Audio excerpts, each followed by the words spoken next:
What is a home? Is it the wood and nails you hammered together under a summer sun?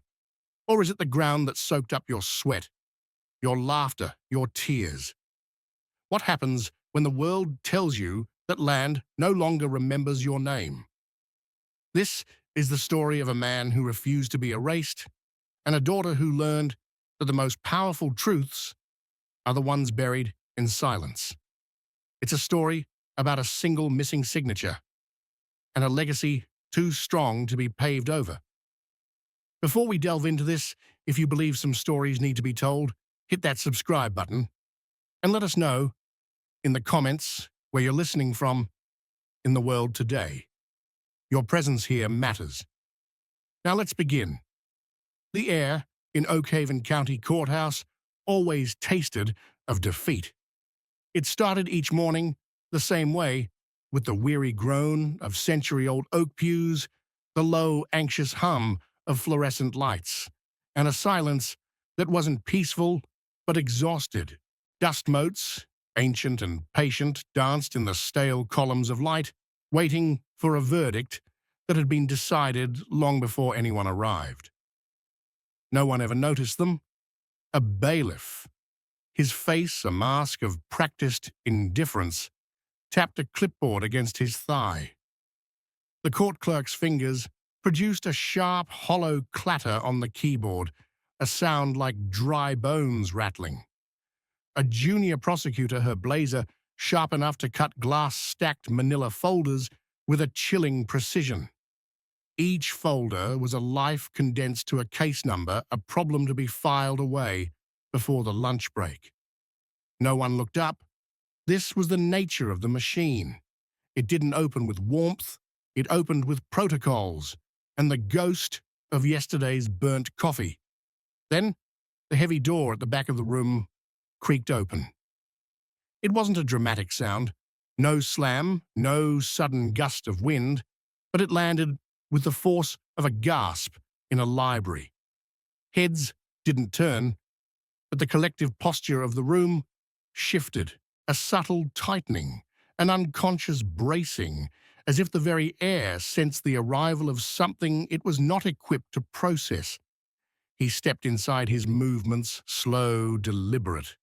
It was not the slowness of frailty, but of intention. It was the pace of a man who had decided long ago that he would arrive on his own terms. Elias Thorne, 82 years old. His frame was wiry, thinned by time, but his shoulders, though stooped with age, were not bowed in defeat. He wore a faded navy blue flannel, the top button fastened at his wrinkled throat. His khaki trousers were crisply pressed but worn soft at the seams, a testament to years of careful laundering. On his feet were leather work boots, the hide cracked and webbed around the ankles, like dry riverbeds, yet still holding their form. In his hand, he clutched a felt fedora, the kind men of a certain generation removed indoors as a sign of respect, even when entering a room that would offer none in return. He did just that. He paused at the threshold, removed the hat, and held it to his chest. He walked down the central aisle, a spectre moving through a place determined to render him invisible. No one rose, no one greeted him. The gallery, a sparse collection of bored teenagers and weary defendants, paid him no mind. Probably homeless, one of the teenagers whispered the sound, carrying easily in the dead air. Squatter. They keep picking him up. Elias heard it. He always did. The words themselves were dull. It was the tone that cut. He'd heard it whispered in grocery aisles, muttered from behind service desks, spoken by people who likely didn't consider themselves cruel. They just didn't think. It was easier not to. He showed no reaction. His face remained a calm, unreadable map of his years. There was a profound power in his stillness, a resistance forged not from anger, but from endurance. He had weathered a lifetime, of such casual dismissals wearing them down until they were as smooth and harmless as sea glass. He took his seat on the defendant's bench alone. From on high, a voice barked thick with a southern drawl, so ingrained its owner probably didn't hear it anymore. Next, Judge Alastair Finch didn't even look up. Another file was opened. The clerk read from the docket, her voice monotone. Case 942C, the State versus Elias Thorne. Charge unlawful occupation of condemned property. No one reacted. Just another old man having another bad day. Elias stood his hat, still clutched in one hand, and walked to the defense table. There was no attorney waiting for him, no stack of papers, no one to offer a supportive hand on his shoulder. There was only the man, the file, and the gavel hanging over him like a storm cloud. Behind the bench, Judge Finch finally lifted his eyes. He was a man in his late 50s with broad shoulders that strained against the fabric of his judicial robe and thinning hair combed with severe precision. The robe itself was like armor, black and unyielding, tailored to project not humility, but absolute finality. He squinted, a flicker of recognition crossing his features. You again? It wasn't a question so much as a weary confirmation, like spotting a weed you were sure you'd pulled last season. He leaned back in his leather chair, opening the file as if it were a boring, familiar story. Oakhaven Drive. He read aloud, his finger tracing the line. Condemned property slated for demolition. Same address we found you at 2 years ago, and again last winter. He raised his eyes, peering down at Elias over his spectacles. Tell me, Mr. Thorne, what is it about that particular patch of dirt that holds such an appeal? Elias said nothing. The silence stretched thick and uncomfortable. The judge sighed, folding his arms across his chest. You know we keep giving you chances. Leniency. A slap on the wrist, and you keep walking right back to the same spot. It's becoming a tiresome habit. He leaned forward, his voice dropping to a conspiratorial growl. Were you on that property, Mr. Thorne? Elias gave a single, slow nod. Yes, sir. And what precisely were you doing there?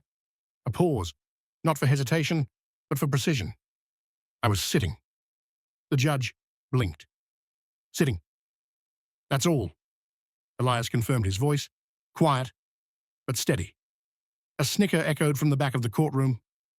It was quickly silenced. Judge Finch was not amused. You were sitting, he repeated, drawing the word out, on the porch of a house you do not own, a house that has been officially condemned since 2018. I know, Elias said. Judge Finch let out an exasperated breath. I just don't understand your type, Mr. Thorne. Do you think nostalgia is a deed, that memories grant you property rights? Is that what this is about? Elias looked up, his gaze calm and direct, meeting the judge's for the first time. No, Your Honor, he said, his voice clear. But that house, it used to be mine. The atmosphere in the room shifted. It wasn't a sound, but a change in pressure. The bailiff, who had been rocking on his heels, went still. The prosecutor, Cora Davies, stopped shuffling her papers. Judge Finch held his gaze for a moment. Too long. Used to be, he repeated the words, tasting foreign in his mouth. But it's not anymore. Is it? No, sir? Elias said, without flinching. Then why go back? A beat of silence. Then Elias answered, his voice resonating with a truth so simple it was profound. Because it's the only place that still feels right. The room fell silent. Not a cough, not a rustle of paper, not a whisper. Just those words hanging in the air like smoke refusing to dissipate. Judge Finch's brow furrowed. He slowly closed the file, and that for the moment was where it ended. The proceedings began with the cold precision of a surgeon's scalpel. Cora Davies, the prosecutor, stood. Her voice was crisp and devoid of emotion, a tool honed by years of legal training. On the morning of May 12th, she began, her eyes fixed on her notes. Mr. Elias Thorne was discovered trespassing at 417 Oakhaven Drive. The property has been sealed and marked for municipal redevelopment since November of 2018. She didn't look at Elias. He stood behind the defense table, his gaze fixed on a point in the middle distance, as if watching a memory only he could see. His hat was still in his hand, the sleeves of his coat just a little too long for his slender wrists. No personal belongings were found on his person, Cora continued. No keys. No proof of residency. The defendant was seated on the front porch steps when approached by the responding officers. When asked to vacate, he refused. When informed he was on city property, he responded, and I quote, "I know." She paused, not for dramatic effect, but to turn a page. Elias remained motionless. He didn't seem defiant or scared, but anchored by a force that had no place in a courtroom. It was the gravity of a life lived a weight that couldn't be entered into evidence. The defendant has a documented history of similar offenses. Cora stated, her voice hardening slightly. This is not an isolated incident of confusion. This is a pattern of willful disregard for property law and court-issued restraining orders. She glanced up at Elias just for a second. The sight of his profound stillness unnerved her. It was a silence that felt heavier than any shouted protest. Judge Finch cleared his throat. "Well, Mr. Thorne," he said, turning his attention to the old man. "You've heard the state's account. Do you deny it?" Elias shook his head once. "No, sir. Do you acknowledge that you no longer hold the legal title to that property?" Another slow nod. "Yes, sir." The judge squinted. "Then why, Mr. Thorne? Why were you there?" Elias finally looked up, his eyes seeming to focus from a great distance. "I was sitting," he repeated. "Yes, you've said that." The judge sighed. "But why? Why sit on that porch on that day?" Elias blinked, his mind traveling back. "The porch," he said quietly, his voice now softer, "was my wife's favorite place. It's where she'd drink her tea in the evenings. It's where we read the Sunday paper. It's where I taught my daughter to tie her shoes before the bus came each morning." He slowly brought his eyes back to the judge. "No one has sat there like I did. Not for a long, long time." The courtroom was silent. The clerk, the bailiff, even Cora Davies, no one moved. The words, simple and unadorned, painted a picture more vivid than any legal document. Judge Finch was the first to recover. "Fond memories, Mr. Thorne, do not constitute legal ownership," he said, his tone clipped. He flipped through the file. "You've been cited for this before. In 2020, you were found on the lot of a mechanic's shop where you once worked. In 2021, you were caught hanging a birdhouse on a tree in a park that used to be your backyard. You're not just trespassing on places, Mr. Thorne. You're trespassing on time." Cora quietly closed her file. She had a list of further citations, but she couldn't bring herself to read them. She sat down. "Court will recess for 10 minutes, Judge Finch announced, tapping his gavel once. The room seemed to exhale collectively, but as chairs scraped and papers were shuffled, no one spoke. Officer Marcus Cole, the bailiff, a man accustomed to enforcing rules without emotion, walked over to the defense table. His hand hovered near his holster out of habit, but his posture had softened. He looked at Elias not as a defendant, but as a man. Elias didn't seem to notice. He remained a statue of stubborn grace in a room designed to crush it. When court resumed, the atmosphere had changed. It was tighter, the silence more charged. Judge Finch returned to the bench, his expression grim. "We have reviewed your history, Mr. Thorne. This is a pattern of rejecting reality. When the city changes, you must change with it, or you will be left behind." For the first time since he entered the courtroom, Elias spoke with a voice that held the strength of forged iron. "I wasn't left behind." He said his words clear and precise. "I stayed where I was. It's the rest of you that moved the road." The line cracked through the courtroom's sterile air. In the back, a young law clerk stopped typing mid-sentence. Cora sat down again, her head bowed. Judge Finch shifted in his seat, the heavy robe suddenly feeling less like armor and more like a burden. "This court will deliberate on charges of willful public obstruction and repeat code violation," he announced, his voice strained. "Sentencing will include a possible 30-day incarceration." He banged the gavel, but the sound was hollow. It was a sound of authority that had lost its conviction. The courtroom didn't notice her at first. She entered with a quiet confidence that needed no announcement. She wore a dark tailored blazer, and her hair was pulled back in a severe, functional style. She looked like a woman who made difficult decisions and never looked back. Only Elias saw her enter. He glanced over his shoulder as the door clicked shut behind her. Their eyes met for a fraction of a second, an entire history passing between them in that silent exchange. Then he turned away. She didn't sit immediately, but stood in the back, a silent observer. Officer Cole was the only one who seemed to register her presence. His eyebrows rose slightly. This was not a casual spectator. She finally took a seat, her posture ramrod straight, as if preparing for a battle she had long avoided. "Mr. Thorne," Judge Finch resumed, "are you declining legal counsel?"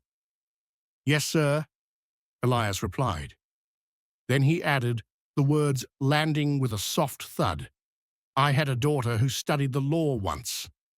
A ripple went through the room. At the prosecutor's table, Cora's pen froze. In the back row, the woman's composure cracked. Her throat moved as she swallowed hard, a single sharp motion. Elias did not turn around. "I've been in this room too many times," Elias continued, "to think anyone else can explain me better than I can." Cora stood, but hesitated.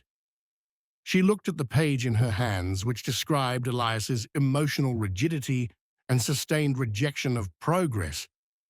She read the words silently to herself, and they tasted like ash in her mouth. She closed the file and sat down, without saying another word. Judge Finch leaned forward. "You may not be dangerous, Mr. Thorne, but you are disruptive, and in this city, disruption has a cost." "I never moved," Elias said, again his voice soft but unyielding. "You're the ones who changed the road." "Court is adjourned until tomorrow," the judge declared, striking the gavel with finality. As the room emptied, the woman stood. She walked down the aisle, her steps controlled and even. She paused near the exit, just within Elias's line of sight. He didn't look, but a tension he hadn't known he was carrying seemed to ease from his shoulders. The clerk called out the official name for the record, Defendant Elias Samuel Thorne. At the sound of the full name, the woman froze, Dr. Aris Thorne.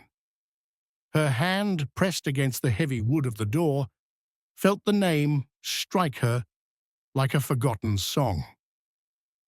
It was the name of Sunday dinners and the smell of her father's aftershave.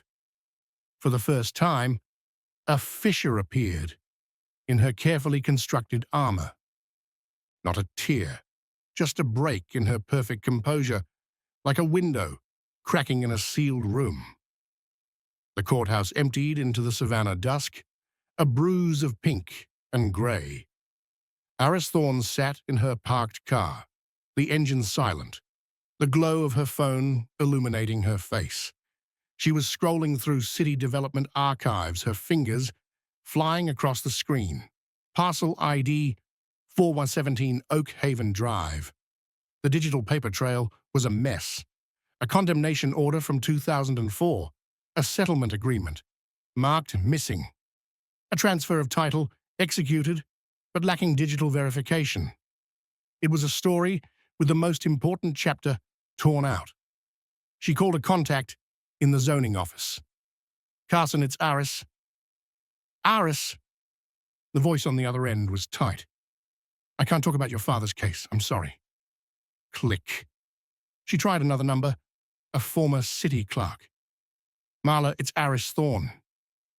"I know why you're calling," Marla said, her voice a hurried whisper. "Don't just let it go." Click. It was no longer a suspicion. It was a certainty. An hour later, Iris stood across the street from the property on Oak Haven Drive. It was a ghost of a house, its roof sagging like a tired sigh, its windows boarded up. A sign near the curb read, "Coming soon, Oak Haven Live, watch work lofts." "You Thorne's girl?" The voice came from the porch of the house next door. An old man in a rocking chair, his face a roadmap of wrinkles, looked her up and down. "Yes, sir," Iris said. "Heard you were smart. A doctor or something?"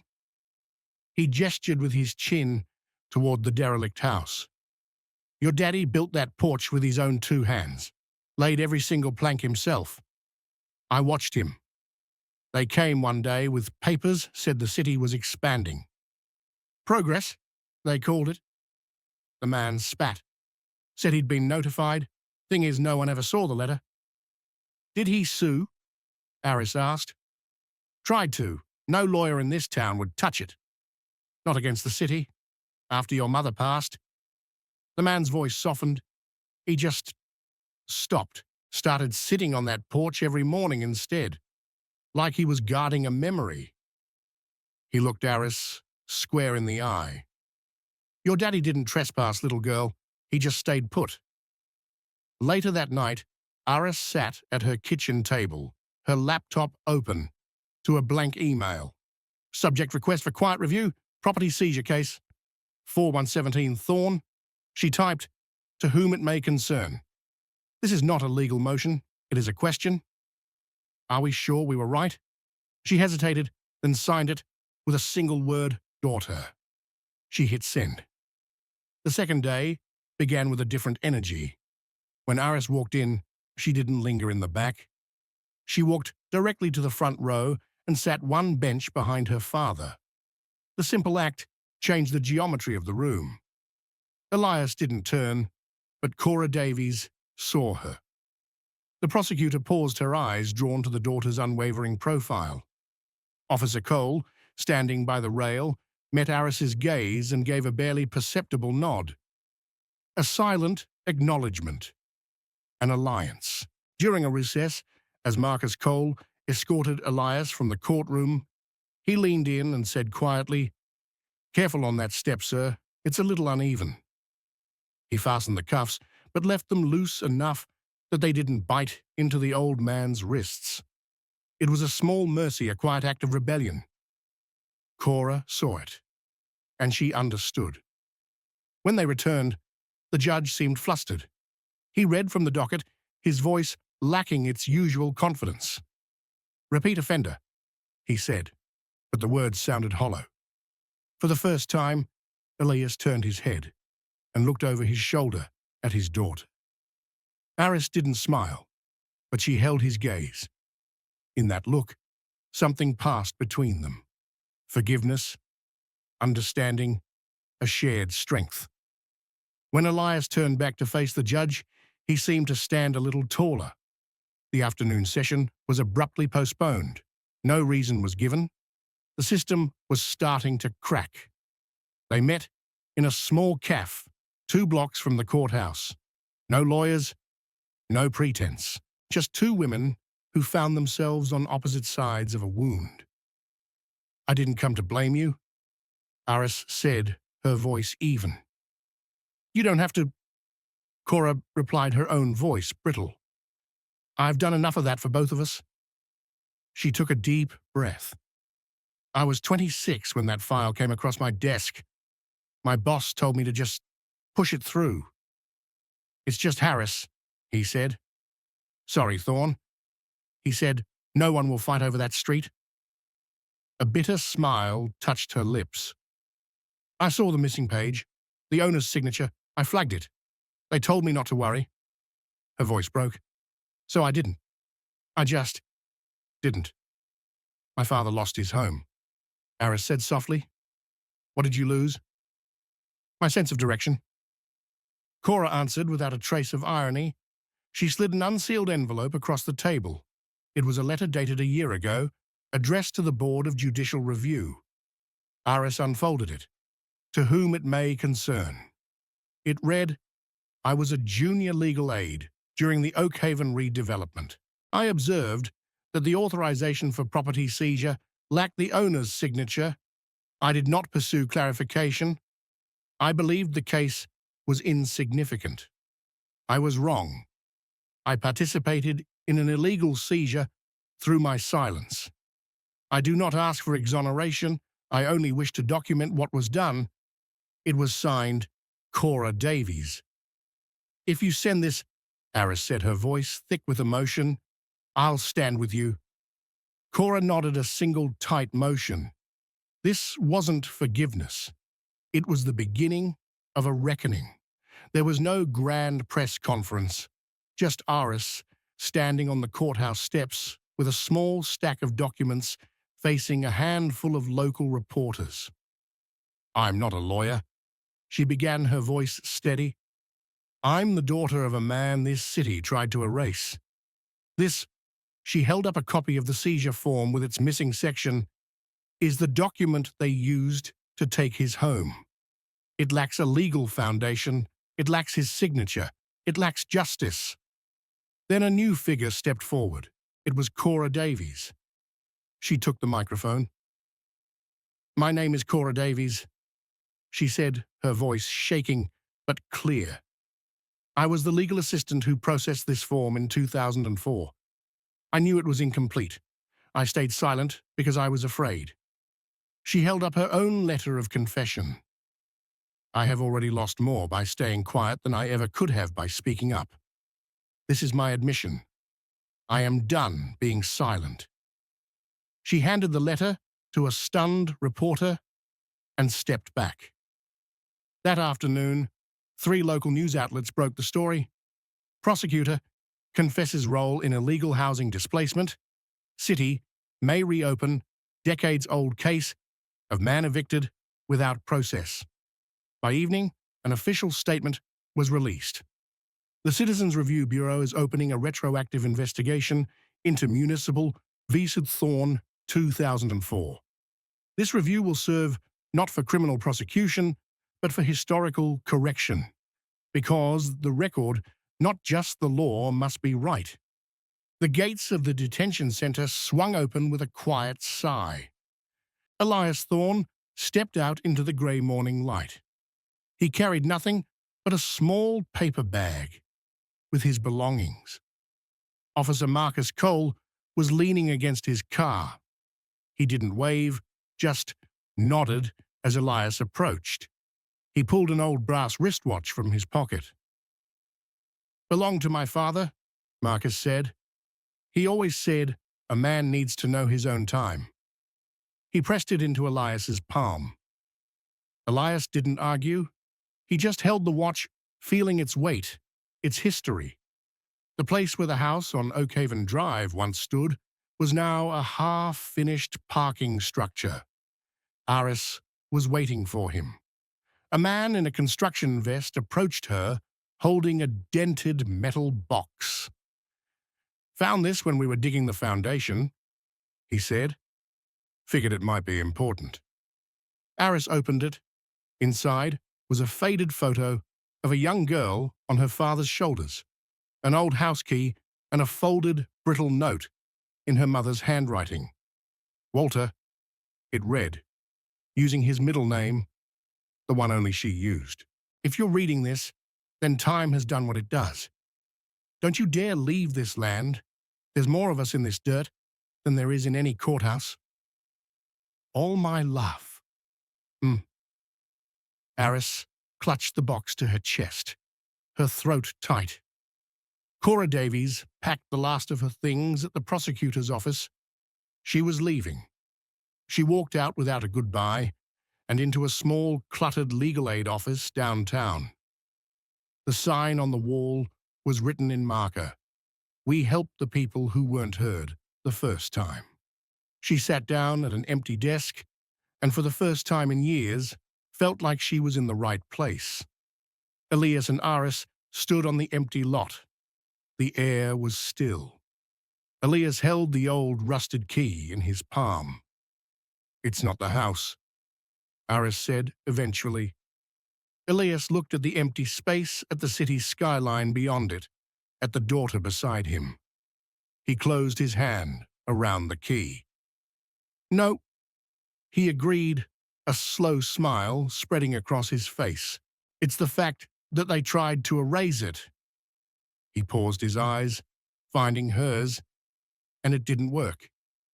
Home was never the four walls, it was the foundation. And some foundations can never be demolished. Thank you for feeling this story with us. A story isn't just words, it's a shared space. If this one found a space in you, please subscribe and leave a comment. Let's remind each other that no one's story deserves to be silenced.